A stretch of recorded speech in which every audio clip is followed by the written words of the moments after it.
ሰላም ጤና ይስጥልን ክቡራን የዩቲዩብ ቤተሰቦች፣ የሰዓቱን አጫጭር መረጃዎች እየቀርብ ያለው እስከ ፍጻሜው አብራችሁን ቆዩ።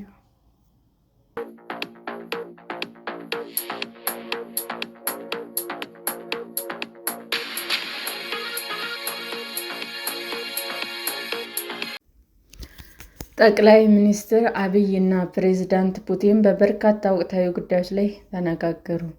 ጠቅላይ ሚኒስትር አብይ አህመድ ከሩሲያው ፕሬዝዳንት ቭላዲሚር ፑቲን ጋር በበርካታ ወቅታዊ ጉዳዮች ላይ የስልክ ውይይት ማድረጋቸውን የሩሲያ መንግስት አስታወቀ። ጠቅላይ ሚኒስትር አብይ ዛሬ ሰኞ መጋቢት 7 2018 ዓ.ም በማህበራዊ ሚዲያ ገጻቸው ባሰፈሩት አጭር ጽሑፍ ከፕሬዝዳንት ፑቲን ጋር ውጤታማ የስልክ ውይይት ማድረጋቸውን ገልጸዋል።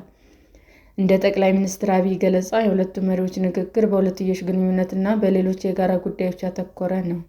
የሩሲያ ፕሬዝዳንት የጽህፈት ቤት ክሬምሊን በበኩሉ ባወጣው መረጃ በበርካታ ወቅታዊ ጉዳዮች ላይ መነጋገራቸውንም ገልጿል። የሁለቱ መሪዎች ውይይት ጠቅላይ ሚኒስትር አብይ ባለፈው መስከረም ወደ ሩሲያ በተጓዙበት ወቅት ስምምነት የተደረሰባቸው ጉዳዮች ላይ ያተኮሩ እንደሆነም በክሬምሊን መግለጫ ላይ ተጠቅሷል።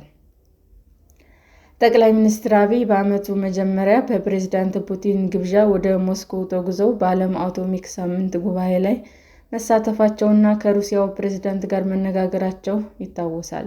ሁለቱ መሪዎች በወቅቱ ውይይት ካደረጉባቸው ጉዳዮች አንዱ ለማህበረሰብ አገልግሎት የሚውል ንጹህ ኃይል ምንጭ የሚውል የጋራ የኒውክሌር ኃይል ማመንጫ የማልማት ስምምነቶች እንደሆነም ተገልጾ ነበር። የኃይል ማመንጫ፣ ግብርና፣ የጤና ጥበቃ ልማትና የመከላከያ ትብብርን የተመለከቱ ጉዳዮች ላይ ውይይት አድርገው ነበር። በመስከረሙ ጉዞ ስምምነት ላይ የተደረሰባቸው ጉዳዮች የተከተለው ዛሬ የሁለቱ መሪዎች ውይይትም ከፖለቲካ፣ ከንግድና ከኢኮኖሚ እንዲሁም ከሰብአዊ ዘርፎች ጋር የተያያዙ የሁለትዮሽ ትብብር መስኮች እንደተነሱበትም ተገልጿል።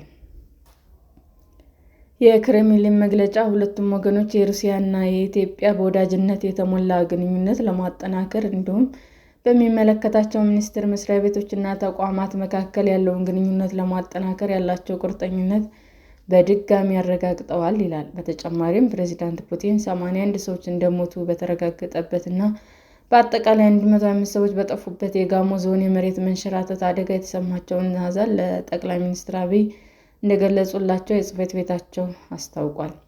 ሩሲያና ኢትዮጵያ ወደ 130 ዓመታት የሚጠጋ ዲፕሎማሲያዊ ግንኙነት ያላቸው ሀገራት መሆናቸውን በኢትዮጵያ የሩሲያ ኤምባሲ መረጃ ያመለክታል። ይህም ሩሲያ በአፍሪካ ካላት የረጅም ጊዜ ግንኙነት ከቀዳሚዎች የሚመደብ ነው። ሁለቱ ሀገራት በፖለቲካ፣ በወታደር፣ በምጣኔ ሀብትና በባህል ጠንካራ ትስስርም አዳብረዋል። ሰላም ጤና ይስጥልን ውድ የዩቲዩብ ቤተሰቦቼ እንዴት ናችሁ? አዲስ ጀማሪ ነኝና ሰብስክራይብ ያደረጋችሁ አበረታቱኝ። አመሰግናለሁ። የዩቲዩብ አድማጮቻችን ለሰዓቱ ያቀረብኩላችሁ አጫጭር መረጃዎች ይህንን ይመስል ነበር። በሌላ መረጃ እስክንገናኝ ሼር፣ ላይክ፣ ሰብስክራይብ እንዲሁም ቢቀርብልን የምትሉት መረጃ ካለ ኮሜንት እያደረጋችሁ ቸር ቆዩን።